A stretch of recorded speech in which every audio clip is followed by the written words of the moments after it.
Olá, meu nome é Larissa Matheus, aqui comigo está Rafael Silva e bem-vindos mais uma vez a um episódio de Diversidade na Tela. Hoje o assunto é Umbanda e Candomblé e nós vamos nos basear no documentário Cosme e Damião, Ele é Dois, dirigido, produzido, roteirizado, tudo feito pela Luanda Moraes. Aqui com a gente também está o pai de santo, Pedro Galli. E assim, se interessarem pelo documentário, já chequem, ele está disponível na Cinemateca Digital Baruense. Mas assim, gente, sejam muito bem-vindos. E para a gente começar, eu queria muito que vocês se apresentassem e falassem da conexão e história de vocês com a Umbanda. Bom, meu nome é Luanda Moraes, sou estudante da Unesp, último ano já. Eu produzi esse documentário no final do ano passado e, para mim, a escolha dele passa diretamente pela minha conexão com a Umbanda. Eu nasci, fui criada, enfim, vivi minha vida inteira no centro de Umbanda. Ele é dirigido pela minha família. Então, foi um tema que eu me conectei muito desde cedo. Eu tenho, né? É um lugar de conforto para mim. Eu tenho um conhecimento bacana sobre o tema. Então, isso me deu essa vontade de produzir esse documentário. Então, é isso. Desde criança, eu posso dizer que eu já tenho essa aproximação de visitar, de frequentar e ser batizada. E hoje eu me considero, né, como um bandista, e eu sou filha da casa que a gente vai ver no documentário. Legal, meu nome é Pedro, sou sacerdócio de Umbanda. Eu tenho uma casa espiritual, hoje ela tem 17 anos, desde que a gente abriu. Na verdade, eu não sou de Bauru, mas acabei, né, assumindo Bauru como minha cidade. Nós temos, hoje, em média, 38 filhos na casa. Nossos trabalhos são voltados para a Umbanda, né? Trabalhamos também com partes de magias divinas. E é isso. Eu sou desde pequeno, eu sempre fui ligado à Umbanda, ao espiritismo, né, ao ocultismo, né? Apesar de minha família católica, mas acabei indo para esse lado por vontade, por gostar disso. E hoje estou aí, né? Hoje sou sacerdote e temos aí bastante histórias aí que a gente traz para poder formar uma família espiritual. Bacana. Eu já gostaria de abrir com uma pergunta para vocês, né? O nome do documentário é Cosme e Damião, eles são dois, correto? E aí eu gostaria de ver com vocês o que significa Cosme e Damião para vocês, para a religião de vocês, qual o significado e a importância que eles têm. Vou deixar você seguir. É assim, na realidade, como a Umbanda ela tem as suas diversidades, né? Ela é grande, então existem alguns entendimentos. Eu vou dar o meu entendimento, né? Então, na realidade, assim, tudo existe dualidade. Você entendeu? Então, Cosme Damião, ele é uma dualidade. Apesar de ser um santo católico, tá? A linha de criança na Umbanda, ela tem a sua dualidade, que é o masculino e o feminino. Então, você vai ter eres masculinos e eres femininos. Tá? Levando isso para a Igreja Católica, acabou se associando essas crianças a Cosme e Damião, que na realidade, né, são santos católicos. Mas essa dualidade ela está presente em todas as linhas de trabalhos de Umbanda. Você entendeu? Então você vai ter essa dualidade, seja numa linha de caboclo, seja numa linha de preto velho. Então você vai ter preto velho, preta velha, caboclo, cabocla, baiano, baiana. Essa dualidade ela existe. Então acho que foi uma forma de se estendeu o entendimento da dualidade dentro da religião por causa do Damião. Mas tem outras linhas, né? Essa é o mais, né? Que a gente, na minha casa, nós aceitamos, né? Então, O meu entendimento perpassa também muito por essa questão como eu posso dizer, Não é miscigenação, na verdade é o sincretismo religioso. A gente entende que as religiões de matriz africanas, elas passaram por um processo de identificação com as religiões, com a religião católica e com os santos católicos. Então, Cosme e Damião, ele é uma forma também de representação, mas com um significado para nós da Umbanda, que remete às entidades. Então, as entidades das crianças são representadas pelos Santos Cosme e Damião. Então, a gente tem os erês, que são essas entidades, e elas se performam aqui na Terra como figuras de crianças mesmo. A gente vê os médiums com trejeitos de crianças, e eles representam esse universo. Então, tem os doces, tem a festa que ocorre também em setembro, em referência à data dos Santos Cosme e Damião. Então, acho que tá tudo muito ligado. É muito interessante ver essa questão no documentário, assim, de como essa parte dos doces e a interação da religião e do centro com a comunidade, assim, foi uma coisa muito bonita de se ver. E eu queria saber também de como que vocês enxergam essa interação de o que é a Umbanda e essas religiões de matrizes africanas, pra gente falar num geral, interagem com o público à volta dela, né? No documentário a gente chega a ver ações nos bairros em volta, como que vocês veem esse funcionamento aqui em Bauru, como você trabalha aqui, e lá em São Paulo? Bom, lá em São Paulo eu tentei retratar um pouco através do documentário essa questão da gente expandir além do centro para as comunidades. E no documentário mesmo a gente fala que a energia que a gente trabalha através dos trabalhos ritualísticos, se ela ficar só presa ali, não é uma eficácia para nós como seres em busca de evolução. A gente também tem que compartilhar isso com os outros. E ainda mais com as crianças, que são seres ainda que estão em desenvolvimento, né? Então, eu entendo que a gente precisa expandir através... E aí, minha mãe até fala, minha mãe é uma pessoa que aparece no vídeo também, dando o relato dela, você expandir esse axé. Então... você conversar com a comunidade, não necessariamente essa comunidade tem que se converter a Umbanda, mas dá para você conversar, dialogar, manter essa diversidade, a fim mesmo até de espantar o preconceito, né? Você ter essa aproximação, entender que tudo bem um conviver com o outro, né? E tudo bem você aceitar uma boa ação do outro, assim como as igrejas católicas também fazem o seu projeto de ativismo, seu projeto de beneficente para a sociedade. Na realidade, a casa nossa também se baseia muito nisso, e só para vocês entenderem um pouco, quando você não é somente fazer sacolinha, não é somente fazer as marmitas, né? Existe todo um preparo. Nós chamamos, né, as entidades, elas abençoam esses produtos, né, o doce, né? E até mesmo as marmitas que a gente leva, os brinquedos, às vezes roupas, a gente arrecada roupa também. Então tudo é abençoado, tudo é energizado para que isso seja entregue de uma forma simples, natural, você entendeu? E porque a gente tenha mais... porque vocês poderiam perguntar assim, por que não faz isso com as outras linhas?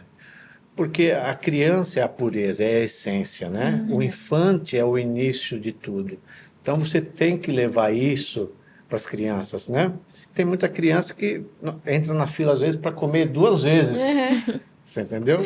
E a gente assim, mas você já entrou. Não, mas é para minha irmã, não, é para minha tia. A gente faz, porque você vê, é uma interação, a criança, aquilo para a criança é tão importante, né?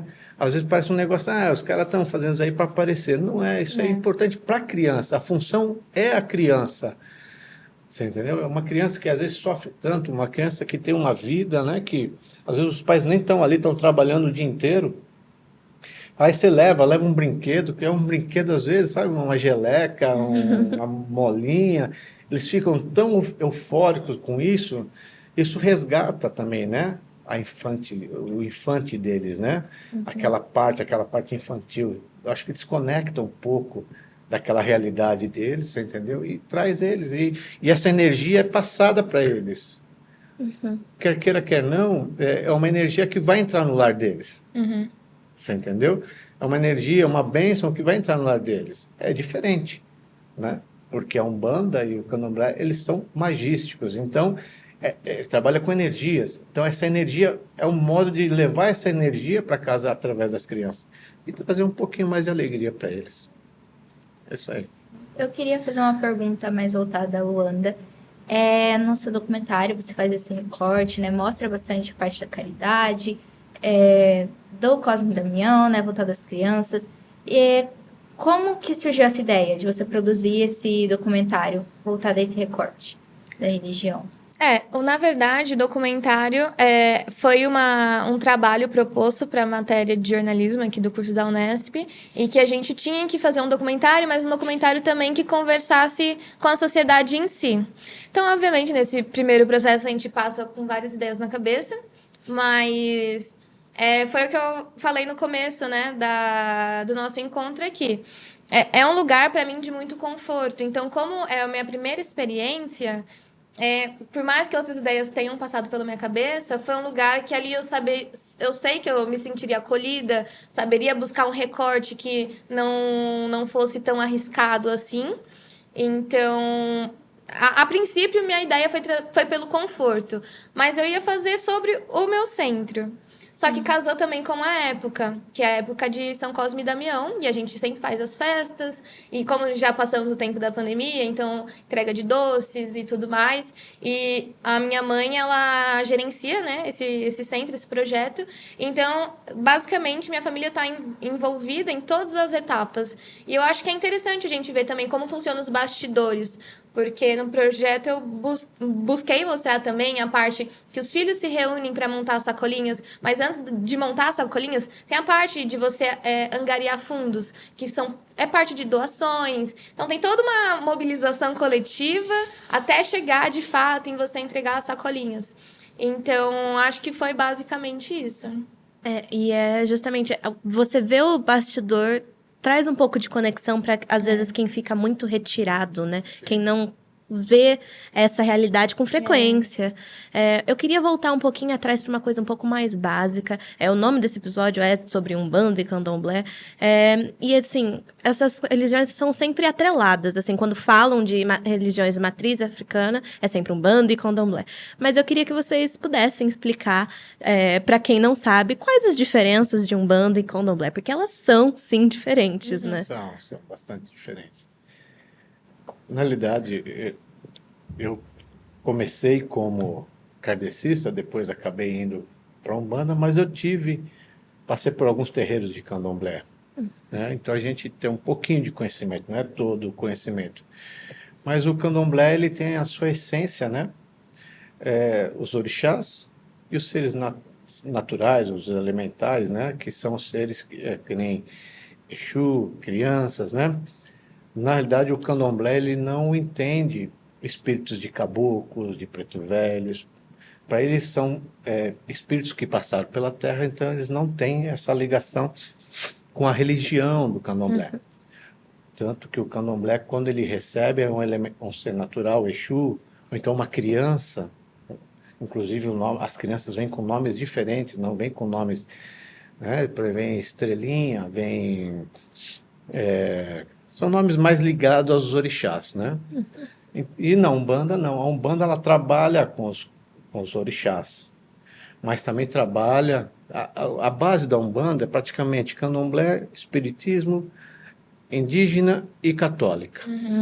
Você entendeu? Então, ela tem essa diversificação, né? Onde mescla a incorporação, né?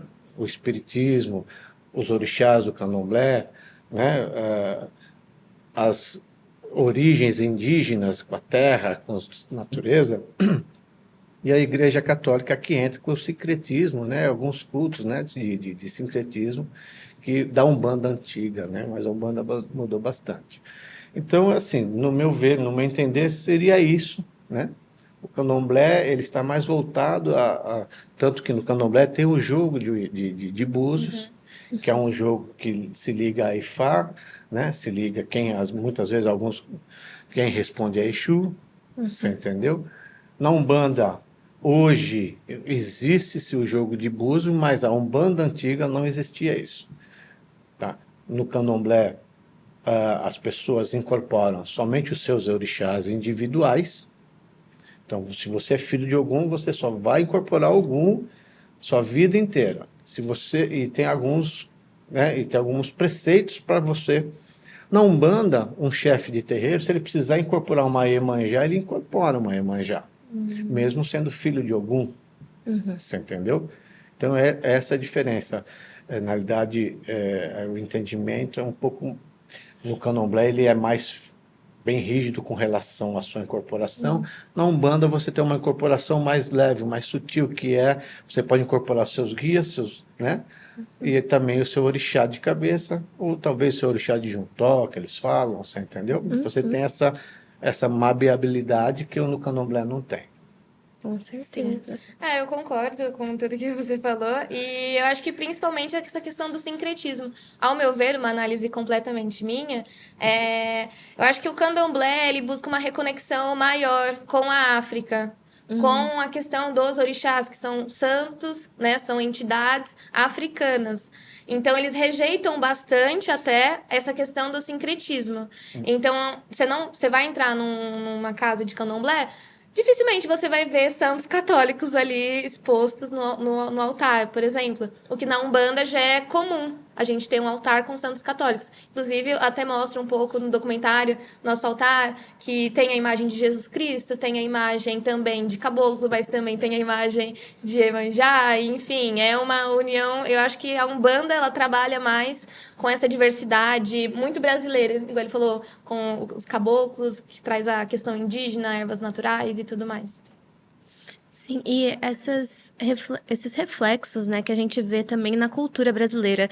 Virou muito, enquanto o candomblé às vezes fica um pouco mais voltado para a África em si, mas a gente ainda vê os reflexos na sociedade, né? O pular sete ondinhas, né? Onde mais a gente pode encontrar essas pequenas influências dessas religiões na nossa vida? Eu acho que Cosme mesmo. Eu conheço muitas pessoas que lembram da infância, resgatam receber docinho de Cosme e tudo mais, mas não associam muitas vezes que aquilo é uma prática, basicamente, das religiões de matriz africanas. Acho que vestir branco também, essa questão de ano novo, reflete muito também influência total, porque na Umbanda, principalmente, a gente trabalha de branco, quando é giras normais, né, sem ser de esquerda. E tem o cemitério também, né? Quando você vai entrar, pedir licença, né? Isso está ligado à religião umbandista, religião, né? Que você sabe que ali tem um dono, né? Não é católica, não. Você, né? É onde você descansa o corpo, né? Mas na religião umbandista, a gente sabe que ali tem né? Rege uma divindade, então você pede licença para entrar. E às vezes você vê muita gente que é católica pedindo licença, fazendo o sinalzinho da cruz. Até evangélico também. Até evangélico pede, né? Então, assim, vai dando alguns reflexos, né? Porque muitas vezes, até mesmo muita gente que saiu da Umbanda, do Candomblé, que virou católico, virou evangélico, virou esotérico, ele acaba trazendo um pouco disso para ele, você entendeu? E isso vai envolvendo a família, as pessoas, isso vai crescendo e se torna uma prática simples e normal, como pular sete ondas, né? Como fazer desejos, né, para a lua, né? Acho que a questão também da espada de São Jorge, não sei se o pessoal é tão ligado a isso, mas a gente trabalha muito com ervas também na Umbanda. Alecrim não, como que é o nome? Arruda, Guiné. Então, tem um fundamento muito grande na religião, tanto afro quanto na Umbanda. Elas têm um segmento muito forte, um poder energético muito grande que é usado nas duas religiões. É muito bacana, né? Ver como a religião ela traz toda uma diversidade. Isso reflete também no nosso país, né? Lembrando aqui o nome do nosso projeto, Diversidade de Todos Nós. E, Luanda, você comentou anteriormente da pandemia. Eu gostaria de ver com vocês como que a pandemia afetou a prática da religião, se afetou ou não, como que foi? Afetou bastante porque a gente entende que o ofício, né, da Umbanda, ele acontece fisicamente. Então, a conexão, a incorporação, os procedimentos acontecem fisicamente. Eu acho que a gente nunca viveu um período que não pôde estar com essa proximidade. E aí, quando você leva para o âmbito virtual, é muito complicado, porque como você vai filmar uma entidade virtualmente? Então, exigiu muita desenvoltura para a gente tentar remanejar nesse período, mas a princípio na nossa casa, inclusive a casa de Umbanda é Caboclo Sete Luas, fica na zona norte de São Paulo, mas na nossa casa a gente ficou um período, né, sem ter encontros. E para quem faz encontros semanalmente, às vezes até mais de 2 vezes na semana, você ter que parar tudo, é um processo, até porque a gente entende que a caridade acontece nesses encontros. Então, quando você para tudo, como fica? Como a gente manipula a energia? Como a gente descarrega essa energia também? Então, foi bem complicado. Os dirigentes da casa tiveram que encontrar outros meios. Mas assim que a pandemia, já nos seus primeiros momentos, deu uma afrouxada, a gente já levou situações como distanciamento de cadeiras, uso de álcool em gel, máscara. Então, se a entidade obviamente não vai usar máscara, mas todo mundo que não está incorporado usava máscara. Então, a gente foi tentando remanejar, acho que como todo mundo, né? Foi um experimento para todo mundo.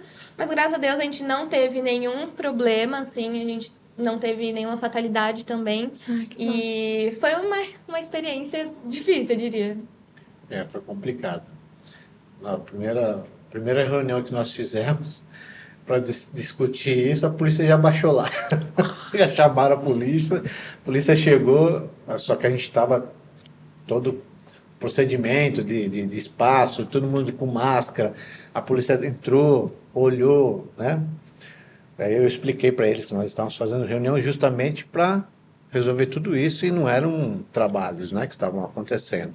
Aí eles entenderam, foram embora, mas realmente ficou complicado para nós, porque você manipula energia, você dá passe, né? Você usa elementos como ervas, água, fumo, você entendeu? Bebidas, e como é que você passa isso? Não tem como você passar isso, né? Porque o guia, quando ele vem, ele se aproxima, né? Uma certa incorporação que a gente fala, né? A gente fala incorporação, mas não é bem isso. O espírito ele não entra no seu corpo, né? Mas ele precisa de elementos para trabalhar, mesmo que ele trabalhe à distância. Você entendeu? Então, muitas vezes os trabalhos eram feitos à distância, ou então individuais. Você entendeu? Individuais, são casos problemáticos, né, que a gente já estava tendo tratamentos, essas coisas, a gente fazia trabalhos individuais ou trabalhos à distância, que aí você trabalha, né, com roupa das pessoas, tudo. Mas é mais complicado, porque a presença é fundamental, a troca de energia é fundamental, né, tanto sua quanto do guia, quanto do consulente, né.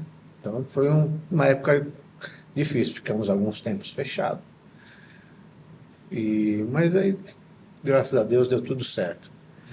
A gente foi seguindo e foi. Hoje já estamos com a casa aberta, está tudo trabalhando. Voltou tudo ao normal. Firmes e fortes. Vamos que vamos, né? Eu imagino a dificuldade de ter a conexão, né? A partir do meio online, porque é isso que vocês falaram, a presença é muito importante. E, assim, dentro disso, eu queria perguntar para vocês, como que vocês enxergam que a fé une as pessoas?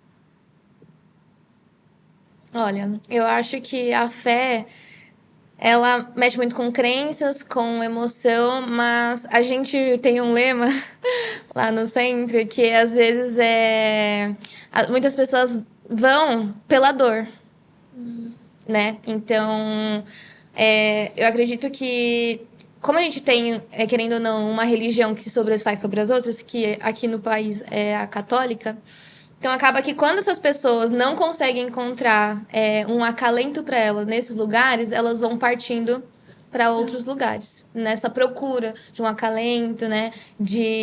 Enfim, de uma esperança. Então, Então, a gente vê que muitas pessoas que nunca ouviram falar da Umbanda acabam se aproximando por curiosidade ou por nesse momento de necessidade, né? Então, eu acho que a partir disso vai se unindo. E aí, a Umbanda, ela mexe com a caridade. Então, a partir do momento que o outro te oferece a mão, você enxerga o outro também como porto seguro. Então, vai criando, igual ele falou, uma família espiritual. Então, como eu cresci dentro do centro, só que muitas pessoas do centro enxergam como minha família. Não tem laço sanguíneo, mas são minha família. Porque você tem essa troca, né? Que acaba unindo. Então, como que a fé faz isso? A fé mexe tudo, né? Mexe emoção, mexe dor, mexe tudo.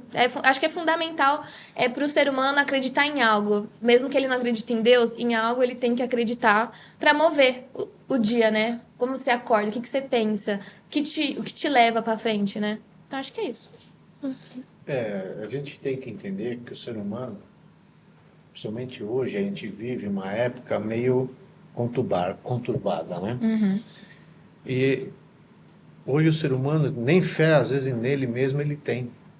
Então, às vezes o cara está descrente dele mesmo, né? Então, a religião, ela vem para isso, né? Trazer, e a Umbanda, ela tem essa facilidade porque você vai conversar com uma pessoa, com um guia, que vai te entender, que vai expor, talvez o maior problema da pessoa, talvez até se abrir com essa entidade que está ali, mas ele vai se expor e com isso ele se abrindo, ele começa a ver talvez uma nova realidade, levando ele talvez uma descrença para uma fé que ele talvez perdeu lá atrás. Então, para todo mundo a fé ela é importante, né? Senão não adianta você também ensinar e praticar a fé se você não tiver fé. Então, ela é importante, é um dos principais, por isso que a religiosidade está ligada a Jesus Cristo no trono da fé, porque é a principal energia para todas as outras acontecerem. Pessoal, infelizmente o nosso tempo está acabando. E eu gostaria de fazer a última pergunta para encerrar, que é como que o audiovisual visibiliza a religião de vocês? Vocês acham que ajuda? Gostaria de ver a visão de vocês. Pode falar. Vou começar, então. Essa é mais Bom, eu nasci no centro, então para mim, que sempre esteve lá, sempre foi algo muito normal. Só que ao mesmo tempo que para mim, enquanto criança, aquilo era muito normal, eu ia para a escola, conversava com outras pessoas, compartilhava essa experiência e eu recebia olhares recriminando. Então, eu lembro até de uma situação, de quando eu era bem pequena, falei para uma inspetora da escola que eu tinha ido para o centro no dia anterior e ela fez o crucifixo na hora, tipo, Deus me livre, sabe? E eu era uma criança. Então, aquilo, esses pequenos gestos, assim, de recriminação, você vai pegando. E aí você vai pegando, aí você entende. Sua religião não é bem-vinda. A sua crença, ela não é aceita. Então, a partir deste momento, eu sempre bati muito contra isso. Falei, não, eu vou chegar, vou falar. Se meu amigo é evangélico, ele que lide com a fé dele, assim como eu vou lidar com a minha. Vou chegar num trabalho mesmo, vou falar... Eu sou um bandista, não vou ter essa vergonha, não vergonha, mas esse medo. Porque eu conheço pessoas que viveram no centro mais de 30 anos e não gostavam de falar para as pessoas por medo de recriminação. Então, eu acho que o audiovisual, inclusive foi proposto no meu documentário, você levar para as pessoas conhecerem, que eu acho que a partir do momento que você conhece, você pensa um pouco, pelo menos para fazer uma crítica. Você não vai logo de cara, isso é Satanás, isso, sabe, aquela lista já de discriminação. Então, eu acho que o audiovisual, enquanto ferramenta, é essencial para as religiões de matriz africana, porque vai expor ao mundo. Eu não tenho que esconder isso, eu vou mostrar para o mundo. Essa é minha casa, por que eu tenho que esconder ela, sabe? Então, acho que foi a partir desse pensamento. Concordo também, porque, na verdade, ajuda, né? A você entender algo que, muitas vezes, a ignorância te leva a achar que é algo do mal. E você expondo, né? Que hoje é o melhor meio de se expor, né? O audiovisual. Você mostra né? Dentro de uma realidade também, que tem isso, que a gente tem que entender que existem N's umbandas, N's crentes, N's, né? Que estão aí dizendo que usam os nomes e não são nada disso, né?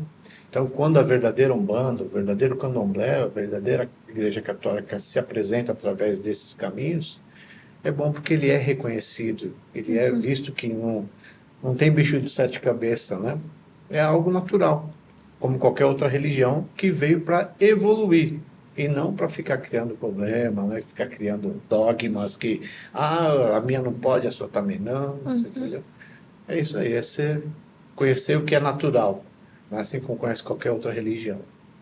Eu gostaria de agradecer muito a presença de vocês, nós da equipe, né, Diversidade de Todos Nós, a equipe também da Diversidade da Tela, gostou muito da presença de vocês. Pessoal, se vocês chegaram aqui até o final do videocast, não esquece de deixar um like, de comentar o que você achou. Você tem mais temas, deixa uma sugestão aqui.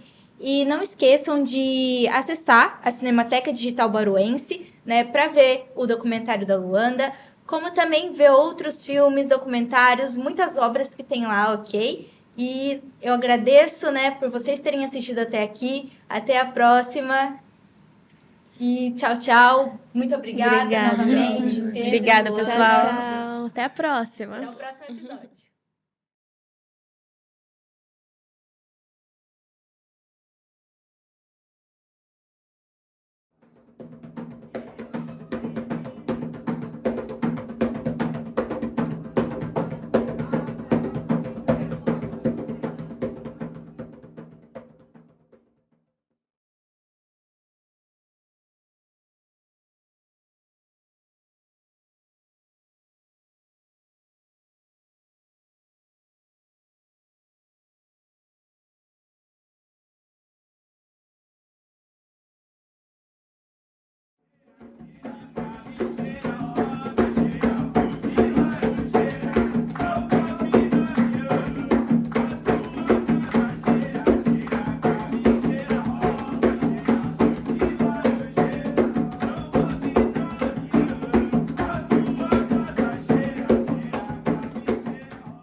Da festa, a gente passa esse caruru. O que é o caruru que a gente geralmente fala? É o quiabo, né, com um frango, com arroz, que a gente entrega. É o AG1, né? É a comida, né, digamos que do santo que a gente está levando também com a axé.